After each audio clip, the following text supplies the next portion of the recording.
pupuwedeng family and relationships, pupuwedeng trabaho, sa career, negosyo, mga gano'n. So, siguro, you're going to lay a solid foundation on those areas, no? Sa buhay mo at this time. Baka magsisimula ka ngayon ng mas matibay na pundasyon, mas magiging solid siguro yung itatayo ninyong um, relasyon sa ngayon or sa pagpapamilya, yung mga gano'n. Or yun nga, sa trabaho, pera, at negosyo. So, this is also about cooperation and community. So, maaaring, meron kayong support, no, na makukuha from the people around you.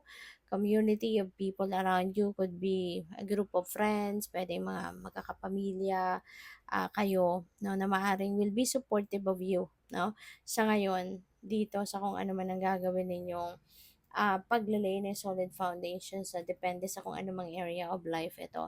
Maybe you are getting the support or you are receiving support from the people around you. Meron dito mga taong magtutulungan para sa'yo. Okay? So, we have walking staff. Yun na nga, you're getting the support. Okay? So, siguro, you're very lucky, no? You're very lucky, napakaswerte mo na merong mga tao sa paligid mo na always willing to help you, always willing to support you, always willing to be by your side.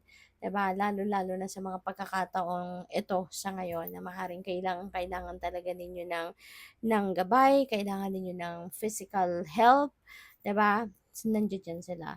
No? There is also encouragement dito. So, maaari na kaya kayo magkakaroon ngayon ng ganitong aktibidad sa buhay mo.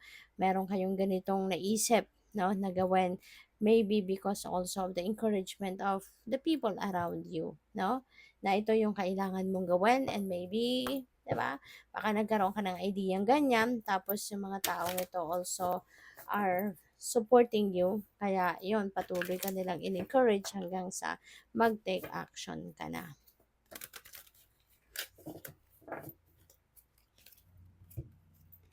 So, we have focus. All you need to do is to focus as well. Okay? Kasi kung ano man ang support na kailangan mo, maybe resources or tulong, physical na tulong, maaaring nandiyan talaga sila. Meron kang panghuhugutan, meron kang matatakbuhan.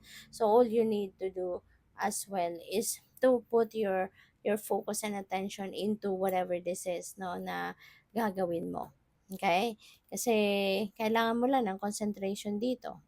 Kasi kung ano mang klaseng mga bagay or tao na kakailanganin